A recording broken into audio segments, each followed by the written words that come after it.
پہلی تو بات یہ ہے کہ جو آپ نے اہل سنت کے حوالے سے کہا کہ اس میں بعد از انبیاء افضل البشر حضرت ابوبکر صدیق ہے، تو اس میں اجماع نہیں ہے، یہ صحابہ میں بھی اجماع نہیں ہے اور امت میں بھی نہیں ہے۔ اکثر کہتے ہیں لوگ جی امت میں اجماع ہے، اور صحابہ میں بھی اجماع نہیں تھا، صحابہ کے اندر بھی یہ ظنی مسئلہ تھا۔ میں کتب اہل سنت کی بات کر رہا ہوں، یعنی جو مکتب تشیع ہے اس کی بات نہیں کر رہا، ان کے کیا افضلیت کے منابع ہیں یا وہ اس کو کس پوائنٹ آف ویو سے لیتے ہیں۔ میں صرف اہل سنت کی بات کر رہا ہوں کہ بے شمار آقا علیہ الصلوۃ والسلام کے صحابہ کرام ہیں۔ ایک طرف تو آپ یہ کہتے ہیں کہ حضور علیہ السلام کا ہر صحابی عادل ہے، کسی ایک کی بھی بندہ اطاعت کر لے یا اتباع کر لے تو بندہ حق کو پا لیتا ہے۔ تو یہ بے شمار صحابہ ہیں، ہماری کتابیں بھری پڑی ہیں جو مولا علی علیہ السلام کی افضلیت کے قائل تھے۔ مثلاً جہاں آپ بات کرتے ہیں مثال بھی دیتے ہیں، کون؟ دیتا ہوں نا، جہاں آپ کہتے ہیں اہل سنت و جماعہ، تو اہل سنت یعنی حضور علیہ السلام کی سنت والے اور حضور کی جماعت کی سنت والے، ان کو فالو کر رہے ہیں۔ نیچے آج کل کے جو مولوی صاحب ہیں ان کی بات نہیں، اوپر حضرت عبداللہ ابن مسعود جو ہیں، امام احمد بن حنبل لے کے آئے ہیں، امام طبرانی لے کے آئے ہیں، پھر امام ابن اسیر لے کے آئے ہیں، سینکڑوں حوالے ہیں اس کے اوپر۔ یعنی آپ ہمارے حضرت عبداللہ ابن مسعود مولا علی علیہ السلام کی افضلیت کے قائل تھے، تمام اصحاب میں بالکل تمام۔ اس کے علاوہ عمار ابن یاسر افضلیت کے قائل تھے، حذیفہ بن یمان ہوں، حضرت مقداد ہوں، حضرت سلمان ہوں، حضرت بلال ہوں، اس کے علاوہ دیگر بھی زید بن ارقم ہوں، ابو سعید خدری ہوں رضی اللہ عنہم، یہ وہ صحابہ کرام ہیں حضور علیہ الصلوۃ والسلام کے۔ یہ الگ بات ہے کہ مولوی صاحب کو یہ صحابہ نظر نہیں آتے، یہ مولا علی علیہ السلام کی افضلیت کے قائل تھے۔ امہات المومنین، ام المومنین حضرت عائشہ صدیقہ رضی اللہ تعالیٰ عنہ، یہ پاک سیدہ کی افضلیت کی قائل ہے۔ بڑا نام ہے، ٹھیک ہے نا، ماں ہے اہل سنت میں، ان کا کیا مکمل مرتبہ ہے۔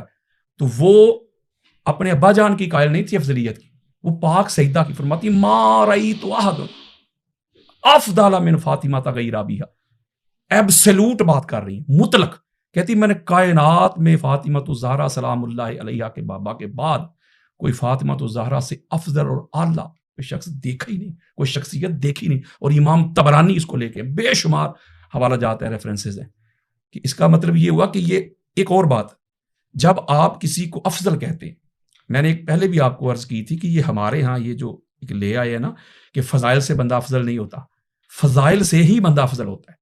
تلک الرسل فضلنا بعضهم علی بعض، کہ ہم نے انبیاء کو بعض پر فضل دیا ہے، فضیلت دی ہے۔ تو آپ کہتے ہیں کہ جزوی فضیلت، آپ کہتے ہیں کہ کلی فضیلت۔ اگر جزوی فضیلت کو بھی لیا جائے تو جزوی فضیلت میں تو ہر ایک صحابی جو ہے اس کی الگ الگ فضیلتیں ہیں، فضائل ہیں، اور اس میں ہر کوئی آگے پیچھے ہو سکتا ہے۔ میں نے جب آپ کو مثال بھی دی تھی کہ بے شمار مثالیں ہیں ہمارے پاس، لیکن کلی افضلیت یہ ہوگی، ایک تو کل کہتے ہیں ٹوٹل کو، ٹوٹیلٹی یعنی کل، یعنی فضائل کو جمع کرنا۔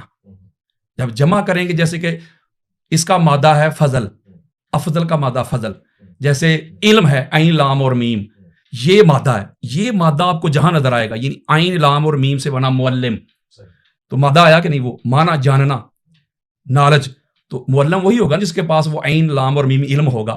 اسی سے آیا متعلم، عین لام اور میم مادہ، علم گین کرنے والا۔ اسی سے آیا عالم، عین لام اور میم وہی مادہ ہے، مانا وہی دے رہا ہے، علم جاننے والا۔ علامہ، علم جاننے والا۔ معلوم، مادہ وہی، اس میں عین لام اور میم، معلوم کا کیا مطلب ہے؟ جاننا، نالج۔ اسی طرح صلاۃ جو ہے ہم کہتے ہیں، اس کا معنی ہے صاد لام اور یا، یہ صلاۃ آپ کو جہاں تسلا نارن حامیہ، قرآن کہتا ہے تسلا، یعنی کہ وہ صاد لام اور یا ہے، یعنی قریب کرنا۔ آپ جب یہ ریس ہوتی ہے گھوڑوں کی، تو جو گھوڑا پہلے والے کے ساتھ جڑا ہو نا، اس کے قریب وہ ایسے فاصلہ نہ ہو، اسے عربی میں کہتے ہیں مسلی، یعنی مادہ آ گیا صاد لام اور یا، قریب کرنا۔ اسی طرح یہ جو افضل ہے، اس کا مادہ ہے فضل۔ اب افضل وہی ہو سکتا ہے جس کے پاس وہ فضل ہو۔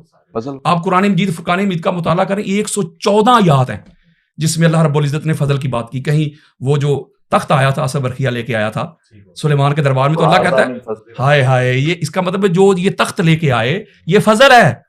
کہیں اللہ کہتا ہے کہ تم غریب تھے، غربا تھے، کھانے کے لیے کچھ نہیں تھا، میں نے تمہیں کھانا دیا، یہ میرا فضل ہے۔ کہیں اللہ کہتا ہے تم کمزور تھے کفار کے مقابلے میں نے تمہیں فتح دی، طاقت دی، میرا فضل ہے۔ تو اس کا مطلب ہے جب فضائل کو جمع کریں گے، وہ سب سے زیادہ جس کے پاس وہ فضائل آ جائیں گے وہ بنے گا افضل۔ میں 200 احادیث اسی وقت پڑھ سکتا ہوں کہ پوری دنیا کا کوئی شخص ایسا نہیں ہے جو بعد از نبی جس کے پاس اتنے فضائل ہوں، جو مولا علی علیہ السلام کے پاس فضائل۔ ہاں، امام احمد بن حنبل کا یہ عقیدہ، امام بہقی کا یہ عقیدہ، امام نسائی کا یہ عقیدہ، بلکہ اس کے اوپر اجماع ہے۔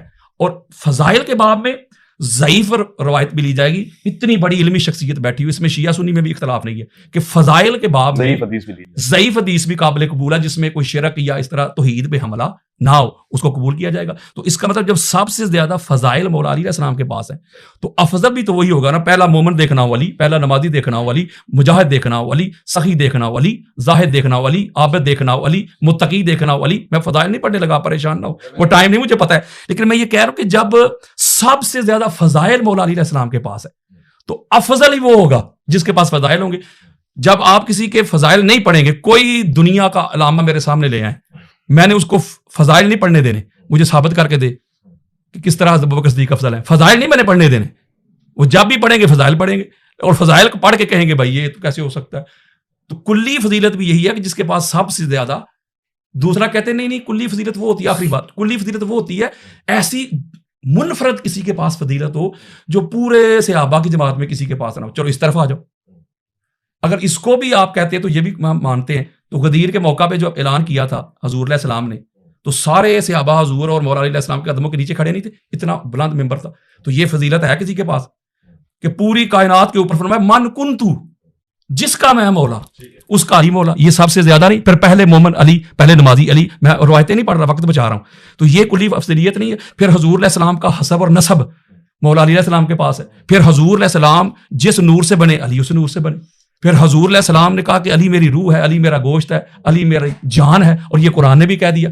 یعنی اتنی فضیلتیں جو مولا علی علیہ السلام کو ملی ہیں, مجھے بتائیں اگر اس سے بندہ افضل نہیں ہوتا تو پھر افضل کیسے ہوتا؟ میں آپ کی اللہ صاحب شاید کہتے ہیں کہ حکومت بہت بڑی فضیلت ہے, وہ کیونکہ نہیں تھی اس وجہ سے حاکم کی حیثیت سے, یہ بھی تو فضیلت ہے. اب دیکھنا ہمارے امام نسوی فرماتے ہیں کہ کسی کا بادشاہ بن جانا, کسی کا خلیفہ بن جانا, یہ ہرگز یہ دلیل نہیں ہے کہ اس کا بادشاہ بننا تمام رعایا کے اوپر اس کی افضلیت ہے. بلکہ جو حضرت ابوبکر صدیق نے پہلا خطبہ ہی دیا جو بخاری میں موجود ہے, وہ پہلا جملہ ہی کہہ رہے ہیں لوگوں میں تم سے افضل نہیں ہوں. پہلا جملہ یہ کہہ رہے ہیں. اور اگلی بات ہے کہ یہ جو طالوت بادشاہ تھا اس کی حکومت کے اندر رہے حضرت داؤد علیہ السلام, اس کے اندر اس کے کام کرتے تھے, اس کی پرابلمز کو سالو کرتے تھے. داؤد علیہ السلام صاحب زبور رسول, تو کدھر گیا فتویٰ؟ اور کہو کہ وہی وہ طالوت جو تھا داؤد علیہ السلام سے افضل تھا, کوئی بادشاہ وہ تھا. تو لہٰذا جو یہاں تک لکھا گیا ہماری کتابوں میں, اب میں کیا آپ کو بتاؤں کیسے حالات ہیں, یہ کیسا دستور زبان بندی ہے تیری دنیا میں.